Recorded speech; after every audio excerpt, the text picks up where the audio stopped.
yun eh. So, parang laro sa akin nun. Laro sa Masaya, no? Masaya talaga. Iba yun. Iba talaga yun. And ang isang napansin ko, yung mga supporters ko lang, up to now, Andiyan pa rin. solid sila. Idol, kailan ka lalabas? Yun yung mga fans dati. Anong grateful na yun ang inabot ng generation. So habang ginawa mo yan, nasa dance ka pa rin, hindi ka mali. Nasa dance, oo. Ano So, pa rin? sabay-sabay na nangyayari yan. Nasa dance ako, gumagawa na ako ng mga pelikula. So that launched you as a matinee idol. Yes, oo. Ang mga first movie ko, Estudyante Blues. Estudyante Blues. Si Zore naman, nagmamatinee idol din siya from Yes. Sarigal. Sarigal naman siya. Yung first movie niya, now I remember, Underage. Yeah, with Icon Melendez. Yan naman yung launching movie nila. Si Zoren, ni-launch na parang matinee idol.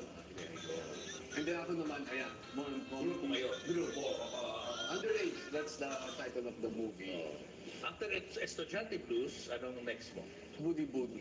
Ano naman yun? Comedy. Comedy kay Jimmy Santos. Alien siya nun eh.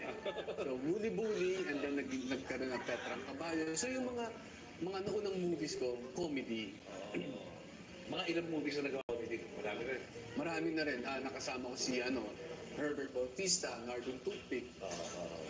So, pero lahat yan, under Viva Films. Sila yung nag-handle sa So akin. habang sumisikat kayo magkakapatid, si Brando naman action star to, no? At that time, wala pa siya. Wala pa. Wala pa. Okay. So habang sumisikat kayo ni Zoren, Yes. bilang mga matinee idol, anong naging reaction ng daddy mo sa pagsikat niyo? Reaction niya, At masaya. mami mo? Oo, masaya. But, naandun si Papa noon, natatandaan ko na gina-guide kami. Huwag kayong magpapalig sa set. Pag dumating kayo sa set, siguraduhin yung babati kayo sa mga nakakatanda sa Yung inyo. TL.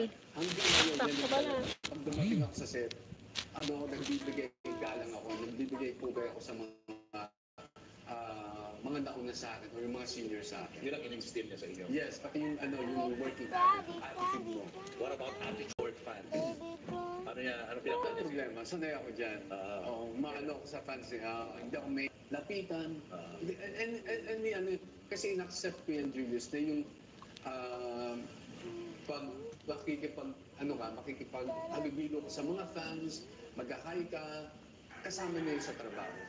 Never akong naging masungit or tumanggi sa fans. So after the comedy films, nag-action star na. Noel Rico, tapos Batang City Jail, Batang Riles, yan na yun. And then, konti-konti, may kumuha sa akin ng, pwede ka bang mag-kontrabida? Sabi ko, oo, pwede naman. Yun nga, nagbida ako, nag-kontrabida, and at that time, Julius, maraming hindi in between those, making movies, gumagawa naman ako sa TV ng puro drama. So, dahil ganun yung mga opportunities na dumating sa akin, naging versatile actor ako. Galing ako sa comedy, nagbida, nagkontrabida, nagka-drama. So lahat Lahat nagawa mo, no? Nagawa ko.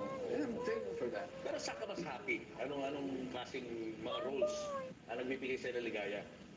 More on, ngayon, drama. More on Drama talaga. Drama because, may kasamang, emotion eh. Yun. Madali ka ba umiyak pag sa mga dramatic scenes? Yes. Madali. Pag na-internalize mo ng tama, pag naintindihan mo yung storya o yung gagawin mo, it comes out naturally. Pero kung magpe-pretend ka lang at hindi mo naiintindihan kung saan ka nang galing at bakit kailangan mo umiyak, hindi mangyayari. So pinag-aaralan mo talaga? Pinag-aaralan ko, Julius. Oo. Yeah, kaya alam to ng wife ko na tuwing nagte-taping ako, pag uwi ko, pagod ako. Because I take acting seriously. Nag-enjoy ako eh. I take acting seriously. And sometimes na Julius, pag dumadating ako sa set, and nakikita ko yung mga ibang baguhan, kung ano-ano ginagawa, parang, iba din yun. Iba talaga. Iba yung discipline nila. Iba yung discipline.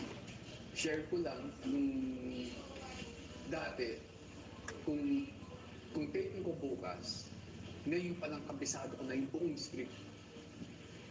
Kaya pagdating ko sa set, alam ko ang gagawin ko. Kaya hindi nahihirapan ng director sa akin. Kaya itong gagawin, okay, direct, ano to? Okay, let's go. Puro take one.